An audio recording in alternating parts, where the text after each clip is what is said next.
Bennington County is the first county in Vermont to be full of gig towns. That's gigs as in gigabytes of upload and download speeds from high-speed broadband internet, not gigs as in side jobs for extra money.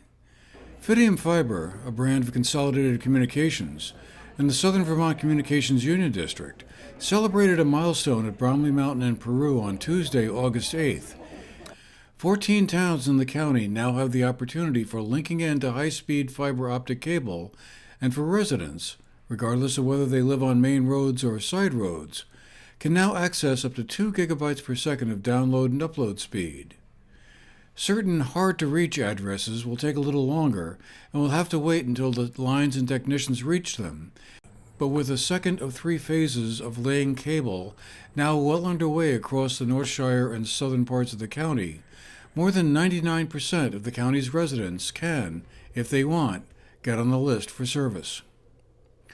Representatives of the Southern Vermont Communications Union District, Fidium Fiber, and Senator Peter Welch were on hand to mark the occasion and describe its significance. Today's milestone is an important one relative to the lasting social and economic impact it will have for our region. Likened to rural electrification, universal rural broadband will allow Bennington County and the CUD member towns to not only compete with cities in the U.S., but across the globe. Our area will have its natural beauty, a caring and talented community, and also the technology to provide the services and infrastructure for today and tomorrow's digital age requirements. This is a combination that few other places can offer. To quickly recap the CUD's progress, we formed in early 2021, entered a strategic partnership with Consolidated Communications, CCI, and in 2022, Consolidated completed phase 1 of our shared 3-phase plan. Now, in 2023, together we will complete phase 2, meaning our district will be about 99% covered with high-speed broadband. In terms of solving rural broadband problems, this is truly lightning speed. They said it couldn't be done. They didn't know, southwestern Vermont. It really is pretty astonishing, and I'm just very excited to be here because we've been working on broadband, forever.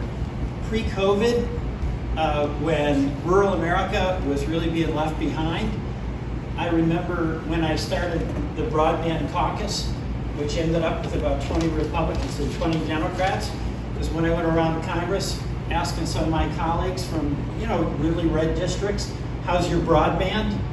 They'd go on a tirade, and I thought I was talking to folks, from Londonderry, right? Or Winhall. And the fact was that when we banded together in an effort to get support in Congress for the same high-speed internet that many urban areas enjoy, we were having an uphill battle to make that case. COVID came, and the case was over. I mean, all of us were in a situation where our kids couldn't go to school, where we couldn't go to work, where the only way we could get a medical appointment was oftentimes on the internet, and where the case was made. And what came out of that, of course, was extraordinary funding in the Inflation Reduction Act, and the various broadband acts that we have been working hard to get fully funded, and $42 billion in the infrastructure bill, with about $230 million coming to Vermont. When I was brought on first by the Public Service Department and now the Vermont Community Broadband Board, what we were told to tell towns is no one is coming to save you for your connectivity issues. You have to save yourself. And that is what has happened all across the state. Here in Bennington and across the other 9 communication union districts. 216 of Vermont's 252 towns are now members of these districts. Each of these districts, each town, has 2 reps that have attended, I don't even want to think about the hundreds of board meetings that you all have had to get to this point. And it's not all fun and games. Thankfully, I don't think there's been any blood, but there's certainly been sweat and tears and arguments and fiery debates, how pragmatic to be versus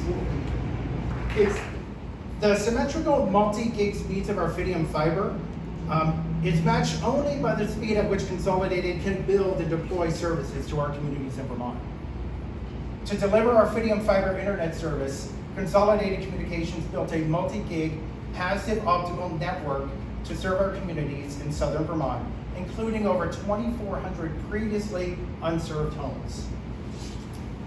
By the numbers, this project entails placing 635 miles of fiber, which represents $21 million in investment in this community between the Southern Vermont CUD, between the Vermont Community Broadband Board, and Consolidated Communications.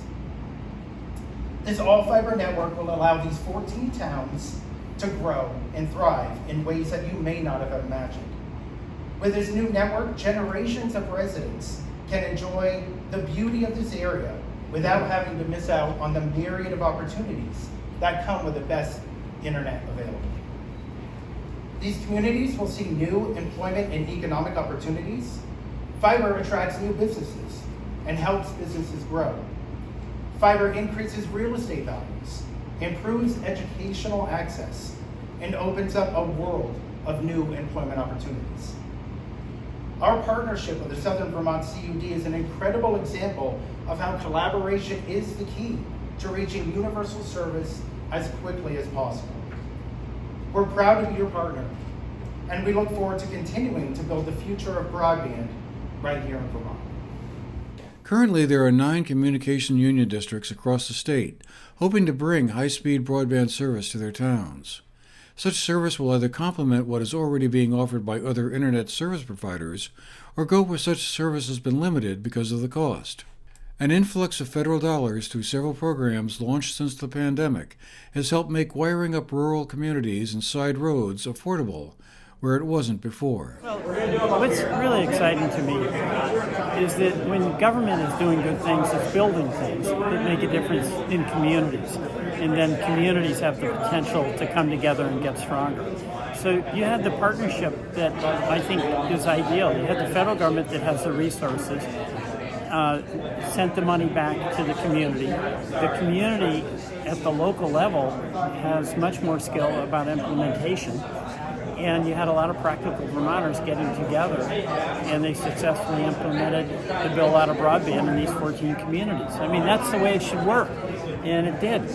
And now a lot of folks who come after the people who've been pioneers are going to take for granted that we've always had high-speed internet in these 14 towns.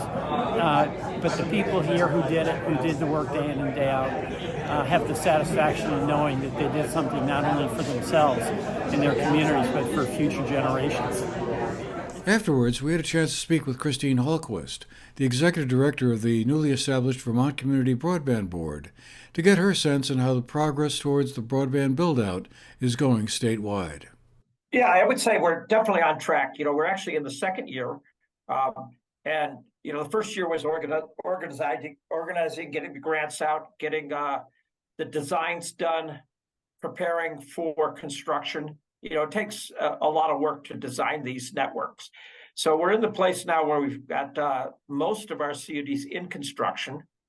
We've got grant applications from all but one, and we expect another CUD to come in next month. So they'll all be in construction by this fall. And what you're seeing is, construction is moving faster than we expected. So once we mobilize the crews, things happen fast. So Southern Vermont was a great example. Starting in one season, getting a whole CUD up to 100% connected to fiber is quite an awesome task, because we've been talking about, taking 5 years to get all this done. So we're hopeful for these early signs that things are going to happen faster than we expected. Now, I should say the Northeast Kingdom is likely to be an exception because of we're trying to reach areas of densities where there's only 2 or 3 homes per mile. But the rest of the state is going to go quite quick. Now, I will also point out that Vermonters should appreciate just how important this is and our leadership. We're the only state in the United States that's committed to get fiber optic broadband to every address. So what do you see as the biggest obstacles going forward at this point? Is it just corralling the money to make that all happen, or is the financing in place pretty much to continue rolling out high-speed broadband? Yeah, we've got the money to do it. The key now is the workforce, right?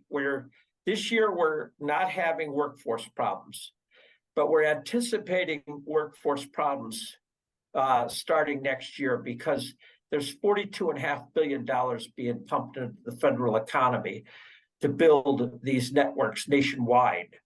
So, when we're scrambling for workers, we're reaching out to the greater New England area, which includes New York State, because we're all competing for the same contractors. So as a result, we're doing some serious work on workforce development, developing apprentice programs, we're actually going to start delivering training in a couple months on this.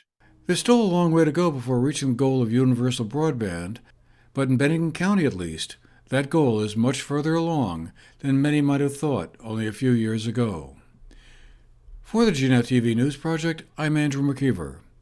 And as a matter of full disclosure, I am a member of the Southern Vermont Communications Union District Board of Directors and represent the town of Sunderland. Thank you.